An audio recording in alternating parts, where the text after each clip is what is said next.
Hello, everyone. We're so pumped to be here. Thank you so much for spending the evening with us. We are just about to get started. Do we have some few more people? Okay. We have a few stragglers. So hi, everyone. I'm Som. I'm one of the co-founders of Build IRL, and this is. I'm Colton. Nice to see you. Hello. Can I get a hello back? That sounds like San Francisco. That's what I want to You hear. have to do it one more time. This time louder, please. Okay. Can we get a hello back? Woo! One more time. Can we get a hello back? Yeah, that sounds right. Yeah, that sounds like in real life community. All right, let's get into it. So before we get started, Sam and I just want to tell you a little bit about who we are, why we're doing what we're doing, and what exactly we're doing. I'm sure y'all are like, okay, I'm here in this place. We're doing something related to community and clubs and IRL, but it's a lot and a lot of different things. So we're going to give you a little bit of orientation, okay? So to start, let's start with who. So we got the obligatory baby pictures. I am this goofball on the far left. To this day, I don't know what I was thinking about. Probably candy. And Sam is on the right there. And if you confuse which one of us is which now, Sam is the one who remembered the brand colors for clothing today, and I'm the one who didn't think about it. But we want to start with just saying we both feel very lucky in the way that we grew up. We grew up with lots of people around us, a lot of community, and that was a big part of why we feel like each of us in our lives thrived. And in particular, we grew up with what we call an abundance of aunties. And with an abundance of aunties comes some trouble sometimes, but also a lot of love and a lot of care and a lot of support. And with those aunties comes a lot of uncles. And with those uncles comes cousins. And when I say aunties, the reason it's in quotes is because, where I grew up in New Jersey, my mom didn't have any sisters. She was an immigrant from Ghana, and all of her sisters were, for the most part, back in Ghana. And so aunties was anybody who looked out for you, basically, and cared about you and wanted to support you. And I felt really grateful, again, to have had that community in my life growing up. And a big part of, why I feel like I was lucky enough to have that is my parents were a part of stuff. My dad was in an association for Ghanaian immigrants. My mom was a part of her church community. And as a result of that, they were just connected to other people, especially a lot of the Ghanaian immigrants, but also a lot of other people in sort of broader New Jersey, where I lived. And so I think one of the big things that we wanted to get across is just the importance of joining things, the importance of being a part of things. And we really believed it changed our lives growing up, and I think a lot more people need it today. So I'm going to pass it to Sam to say a little bit more about why we think that's true. Yeah, why this matters and why this matters now, talking about IRL in San Francisco. So if you think about it, we are more disconnected right now than we have ever been. The last 2 decades, the amount of time you spend in person with friends, family, and socially has gone down by 80%. 50%, which is 1 in 2 American adults, feels lonely. And 3 in 4, 75% of adults feel like they're not a part of a local community. Gloomy numbers, do they matter? They do. They matter both at an individual level as well as a collective. There have been, of course, a lot of news reports and a lot of communication about the loneliness epidemic, and the Surgeon General came out. Surgeon General, it's like a health head of the country, has come out to say that social disconnection is more lethal than any other determinant of health, including diabetes, including obesity, including every other thing that you optimize for wearing a Fitbit or Google Watch. It's equivalent to smoking 15 cigarettes a day. It's horrendous. I've been in the health space for over 15 years, And that was still news to me. If you go on the next slide, it's not just your own body and health, it's ruining our health as a collective. We don't trust each other, we don't trust our government, and we don't have people we trust when we get in trouble. We don't have friends that we can call at 2 a.m. in the night. And that is a problem.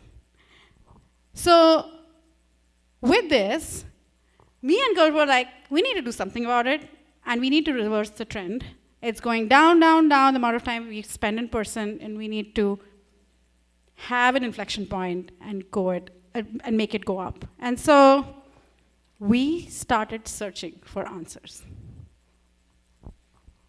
I especially really don't like this graph. It looks really bad. So where did we find answers? We looked at a lot of the research that exists in the world about loneliness, about social connection, and it turns out there's been a lot of work done on these topics. And one of the things that researchers and people who spend time thinking about this come back to again and again is the need for community spaces, in-person, IRL, third spaces, civic life, places where people can gather and feel like they belong.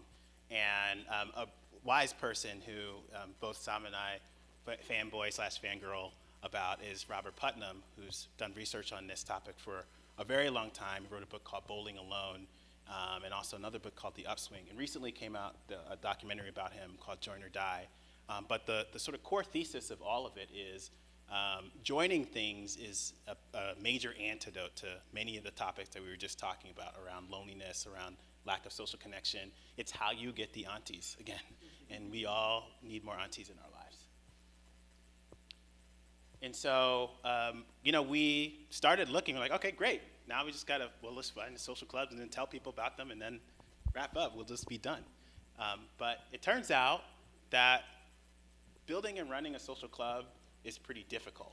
And so we looked around and where are the social clubs? Where are the associations? Where are the communities?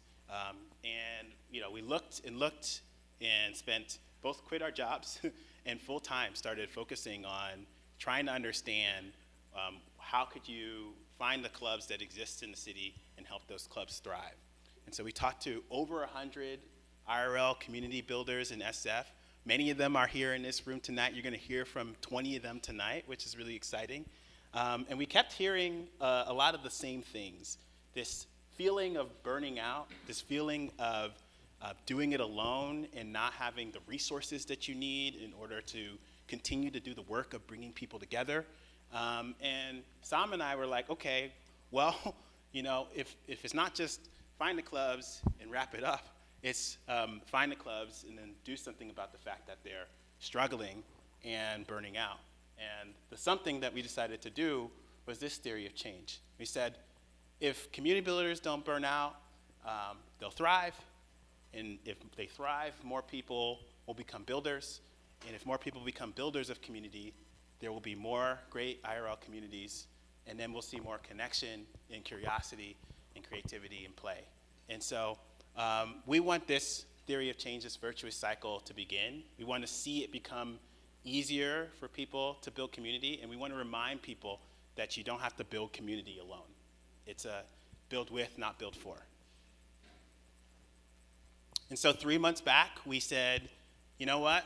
Let's put a call out. We'll release an application and see if people are interested in joining us on this journey of recreating, reweaving the social fabric in San Francisco and reinvigorating it. And there's a lot of greatness that's already in existence, and we said, well, what if we could just try and search for those and put the call out and see if we could support that group. And that was the birthplace of Build IRL Accelerator. I'm going to hand it to Sam to talk a little bit about what we did. Awesome. Okay, so what we did, we put the call out and we waited exactly for 3 seconds, and then Richard applied. And then in the next 6 weeks, we got applications after applications of inspiring stories and incredible builders who are creating spaces of belonging and creating spaces that inspired me and Colt more and more every day. And that's how the accelerator started. There may have been tears, I'm not going to lie. Yeah, Some of them have actually seen it in the interview calls, which is like kind of strange. It's like, oh, this is the accelerator interview, and then me and Colt are like, but that was really it. We got them together in the same room, and somehow they were so magical. They attracted a lot of incredible experts. They were experts in their own rights. And then we did a lot of fun together. And so we're going to give you a sneak peek of what we did over the last month. Oh, here they are. These are all the people who have made our lives incredibly awesome in the last 1 month, 2 months. It's just been 2 months, can you believe it? And you will meet all of them today, both one-on-one as well as you'll hear their stories. But we wanted to also show you what we did over the last 30 days.